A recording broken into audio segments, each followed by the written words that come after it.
Damn, Virgo. I think you guys are just trying to stay optimistic right now. I think you guys obviously feel a connection with this person, which is great. And you're moving on from the past to hope for a better future, to take advantage of new opportunities that come up, which is great.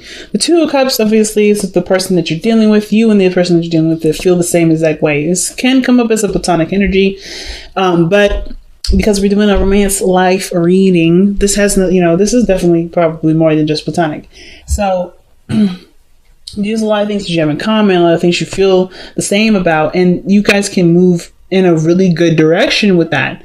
So how we get that? The Ace of Wands, a lot of passion, excitement, lust is coming back into the relationship. I feel like for some of you guys that are in an established relationship already, you're kind of falling back in love with this person again, because you're able to leave behind the past and strive for more of a future, a better future, a brighter future, a future where things, possibilities can are endless. That's why I feel like with the Six of Swords all the ways is that there's endless possibilities of greatness.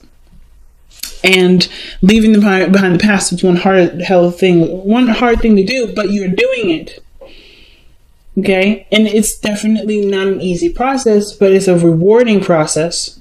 It's definitely one of the most rewarding processes that I personally believe comes out of the tarot here.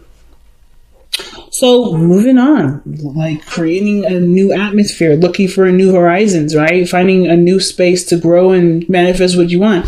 Now, in the past, things were definitely really confusing. A lot of decisions as to what you want. I think there was a lot of things around you that kind of helped to formulate this decision. But most importantly, there's a lot of cool, interesting things about maybe a particular relationship or how you may want a relationship to go, but you never really was quite sure which one of those things had to be it. But I kind of feel like you took all of these cups, took all of these options, took all of these ideas and made it into one thing. Made it all, maybe you decided that you wanted all of it, and you are now, your cup is full and ready to go, ready to start a new love journey.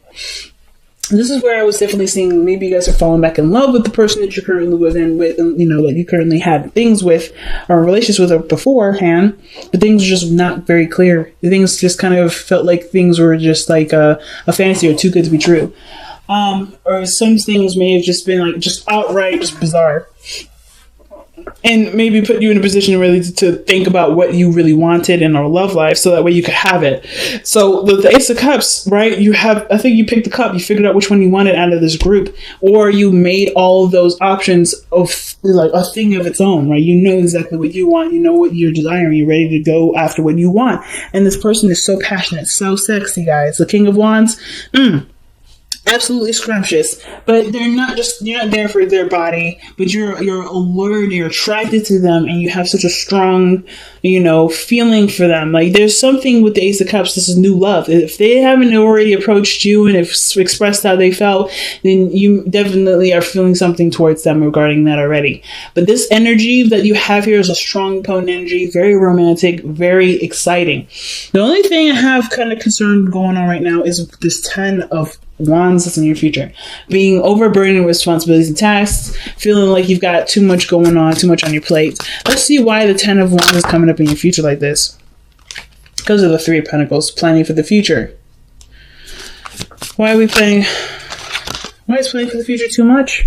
Because because of the 2 of Wands, action needs to be taken. Maybe not sure where to go. So already to me, with the 10 of Wands, is saying, it kind of gives me this vibe that for some of you guys out here, you already have a lot going on in your life, and just you want to expand, you want to move forward in the relationship. But of course, right, with that 10 of Wands and the Justice card that came out earlier, I kind of feel like this is really where the whole balancing your life out situation comes in, to create space to have what you want. Because I feel like you see great value in planning with the future with this person. That's why you're planning it. And there's obviously action that needs to be taken to obviously make this idea a reality. I think it's just that with the 10 of Wands, you kind of feel like you're swamped and you're kind of doing this on your own. But you have somebody around you that can help. For instance, I think the only action that may need to be taken is actually trusting the person with taking on responsibility, so that way you don't have so much. Because the Three of Pentacles, yeah, it's planning the future with the person.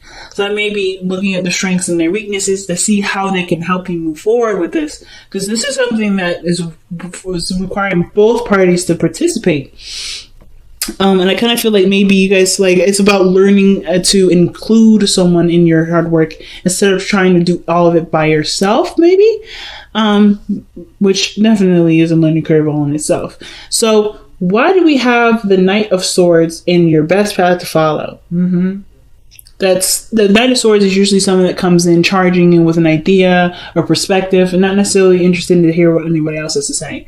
He's really quick to move with something. He's really quick to start arguments.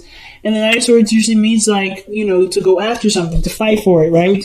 If you truly believe in it and it's something that you stand by, go for it, right? And the Knight of Swords is charging towards the page, the Ten of Wands, right? Charging right through it. I want to know why we're having that card. It could be that, you know, it could be that the situation is just telling you to go full steam ahead. You already have your heart connected. You already, like, have, you know, this is like something that you may want. Knight of Swords may be saying, hey, going for it is the only way things can actually happen and grow. The Ten of Wands too, as a little quick thing to say. Ten of Wands is a perceived future. So typically, how I see this is like, not only like, you may be feeling like, oh, this is love at first sight. This is an opportunity for love to grow. For those of you that are single here, this is a brand new person, and you're feeling really drawn to this person. There's potential for great happiness, and you just have to take the risk and go for it. But I feel like maybe the perceived future is that things are going to just get overwhelming, and you're not quite sure of how to move forward with this person that you may have had ideas to move forward with, you know? Like, you don't really, like, you're planning to commit to this person or to move forward, but that requires commitment, but you're not really sure either how that's going to go, what's going to happen. Don't let the future be the thing that stops you from pursuing something that has endless possibilities. There's no way to know if you're going to get stuck here with the Ten of Wands or be overburdened with responsibilities and commitments. It may be that, you know, you see that it's going in that direction because, you know, there's a lot of a lot of stuff that you're dealing with, but this person kind of is the only person that kind of makes sense in this whole situation. I don't know. Let's see. Why is the Knight of Wands Virgo's best path to follow? And that's communication. That's Mercury. So I kind of feel like, I mean, even though it's Gemini's ruler is Mercury, so I kind of get this feeling that for a lot of you guys, it's about communicating your truth with this person. You know, just kind of like being honest with yourself, being honest with them. Just go ahead and say it. Kind of rip the bandage off real quick. But yeah, kind of get the feeling just rip the bandage off. Just be honest with yourself about what you feel about this person and commit to it. To be honest, because I think you're already standing your ground and defending the thing that you're already committed to with the Hierophant. Like, this person is already yours. You're already, like, really kind of solid to get into it, or the dilemma is committing to something without really having any know about whether or not this person is going to commit to you or not. The Knight of Swords is very quick moving and very fast. And I feel like if you already feel that way, the situation doesn't need to move any slower. It's just like, it's kind of keeping to the authenticity and the genuineness of your emotions by just going however the speed is of your heart, right? If you feel drawn to this person, you want to move forward with this person, you want to see how this goes, you can exclusively date them. It doesn't mean that you're moving too fast. And the Seven of Wands could be like, you know, stand your ground to defend. I feel like, you know, when it comes to the Knight of Swords, be true about what your truth is, right? Be honest, be open, but also be, you know, of course, I wouldn't necessarily say to wait till the person commits to you, but more of like with the Hierophant and the Seven of Wands, there may be something here that you've already committed to in your heart, but you know, as far as the growth of the relationship, commit to what you're willing to commit to and let the other person, you know, and then just kind of discover the person along the way. Do it without condition. Do it where there is a lot, you know, it's just based off of you and being true to yourself and being honest with you, right? And not necessarily hold back until you know that the person's committed, because that doesn't really bring the relationship anywhere. When you commit, things can move forward because you are already like 2 feet in, right? and you can do the thorough research and the understanding of the person because you are theirs and they are yours, right? As long as you have that in there, they don't have to like justify it. I feel like the situation is saying it doesn't necessarily need to be justified by the other person. This person's already yours. The fact that the King of Cups, the King of Wands, and the Ace of Cups come up together, I feel like this person's already yours. This is someone that's already a desire, and they're already there. They're already existing. This person has a lot of energy around them. That they have a lot of vibrancy. You're very attracted to them already. You may as well just go for it. So the King of Wands, very attractive, very energetic, that loves to do stuff. This person is like very active. I don't know if they own their own business or they go to the gym all the time, but this person is super active all the time.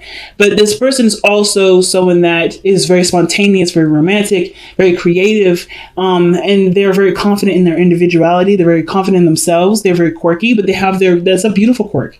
And whoever they have their eyes on that they love and they feel deep cherished feelings for, they usually end up being in that person's spotlight, right? So they never outshine another person. They always put the spotlight on the people that they have great pride in. It's a card of Leo. So like this person is very energetic, very vibrant, very high in their energy. Like this person is very attractive. If it's not looks, then it's their energy, it's their vibe, it's the way they carry themselves, it's their personality, it's their humor, something that brings their attention to you and it makes you kind of like perk up. It really brings up your energy as well. This person's very, very, very nice.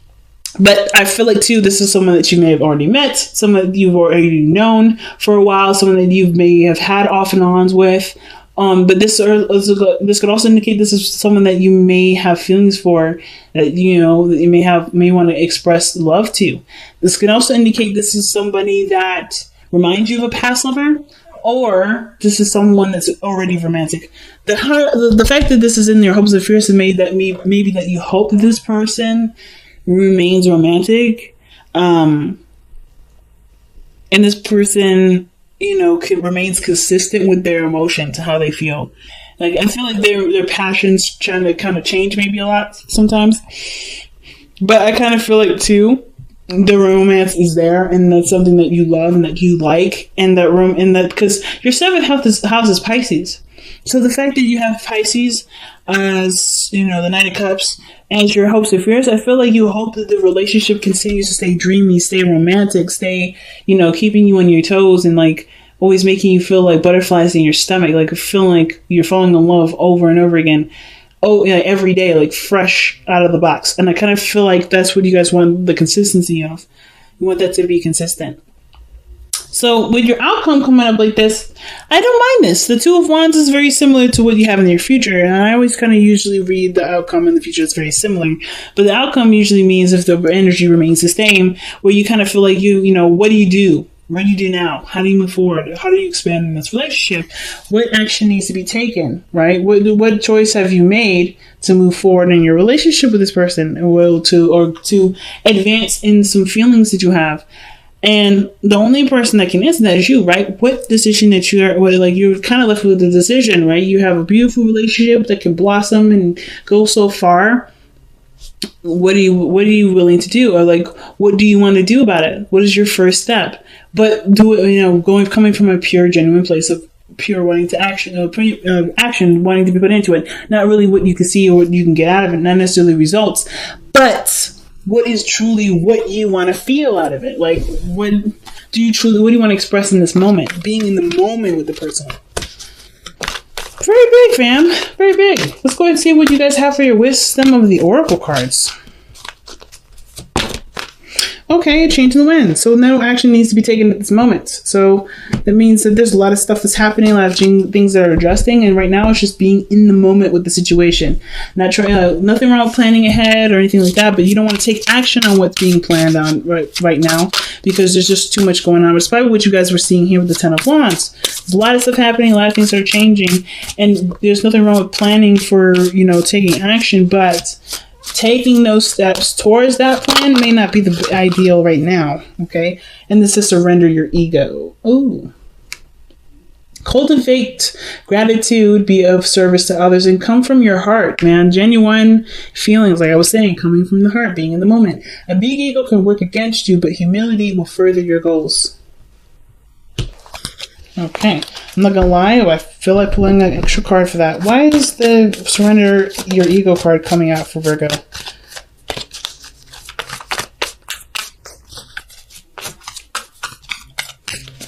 Because the ego is also the doer. Right? That's the card of doing things, taking action on something, going for what you want. Right? That's the ego. That's usually something that takes action. And it's the body. It's the mind portion of it, kind of. Not really, but it's like the other part of ourselves versus the spiritual. It's the Ten of Pentacles. That's why the card's coming up. Because there's potential for great happiness in this relationship, great abundance in this love life. And the only way for you to, not the only way, but the best way to get this is by not necessarily putting yourself aside, but pretty much putting yourself aside, like letting go of the games that come with the ego, right? You know, coming from a genuine place of love and desire, right? Not necessarily one of calculated results, you know, not trying to create something out of something by doing something with a purposeful intent, like doing it because you want to, not because of something you can get out of it. And when you come from a place, that heart space, you generate a more pure and more abundant relationship versus trying to come at a situation from a more contrived avenue. I'm not trying to say y'all contrived, but definitely see the situation as an opportunity to just be you and do what you want to do, not because you want something out of it, but because you are getting something out of it by doing it in the moment, right? Because you want to do it, not because of what can happen later. You know what I'm saying?